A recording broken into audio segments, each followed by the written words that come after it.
Bonjour ou bonsoir, tout dépend à quelle heure vous écoutez ce podcast de l'ODJ Media. Notre expert invité, Najib Mikou, partage son avis et ses réflexions dans un article qu'il a intitulé « La Chine se remet au travail, une chance pour l'économie mondiale d'échapper à la récession ». Alors écoutons-le dans ce podcast. L'auteur démarre son article ainsi. Alors que l'économie mondiale se dirigeait sûrement et maladroitement vers une récession programmée, supposée juguler une inflation inédite, la Chine décide de tsunamer ce fleuve tranquille empoisonné. Après 3 années de confinement à cause du Covid-19, accompagnée d'une stratégie sanitaire de 0 cas, ayant généré sa plus faible croissance économique depuis plusieurs décennies, la Chine a fait un formidable volte-face le 8 janvier dernier, en décrétant la réouverture de ses frontières et la pleine remise en marche de sa machine industrielle. L'auteur poursuit son article ainsi. Faut-il rappeler ici que pour faire tourner cette machine, la Chine achète 1/5 du pétrole mondial, plus de 1/2 du cuivre, du nickel et du zinc raffinés sur la planète, et plus des 3/5 du minerai de fer? Ce qui fait craindre 3 effets majeurs, dès les toutes prochaines semaines, et au plus tard, dès le deuxième semestre de cette année.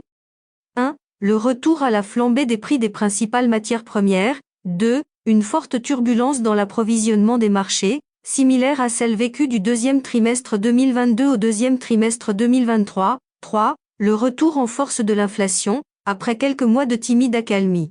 Il faut reconnaître que le réveil chinois était très prévisible, pour ne pas dire qu'il a même tardé à venir, au risque de perturber structurellement l'offre mondiale et de laisser émerger d'autres bassins substitutifs d'approvisionnement et d'influence, que la Chine ne peut stratégiquement supporter.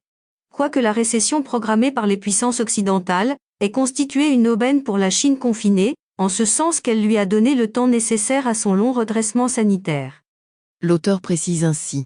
Maintenant que la Chine se remet au travail, la donne économique internationale est appelée à changer substantiellement et à relativiser les 3 effets cités plus haut. Les Occidentaux seront nécessairement amenés à vite changer leur stratégie de récession programmée, pour pouvoir prendre part à la nouvelle dynamique, aussi bien en termes de demande que d'offres. La Russie pour sa part, y trouvera le débouché inespéré pour ses abondantes matières premières boycottées, et la ressource financière inestimable pour diligenter le destin qu'elle veut pour l'Ukraine. Par conséquent, la décision chinoise s'avérera incontestablement être la première très bonne nouvelle de l'an 2023. Les craintes de renchérissement, de turbulence et d'inflation auront bien lieu, mais ne seront que de très courte durée, ne dépassant pas la fin du 3e trimestre 2023, et l'économie mondiale reprendra dès le 4e trimestre le chemin de la forte croissance, d'une faible inflation et de taux directeurs faibles. L'auteur conclut son article ainsi. Finalement, l'Occident brandissant relocalisation et souveraineté, n'a nullement profité du long confinement d'une Chine qui s'avère être encore plus puissante et incontournable que jamais. Rédigé par Najib Mikou, élu par l'intelligence artificielle de l'ODJ Media. Merci d'avoir écouté ce podcast de l'ODJ Media, ce bouquet de supports numériques, portail, magazine mensuel connecté, web radio et web TV. N'oubliez pas de télécharger notre application l'ODJ Mobile sur Play Store et de vous abonner à notre chaîne YouTube l'ODJ TV.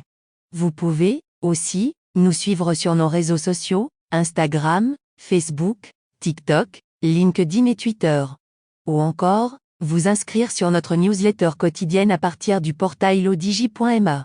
Alors, on se dit au prochain podcast de nos experts invités. Et à très bientôt, si et seulement si vous le voulez bien.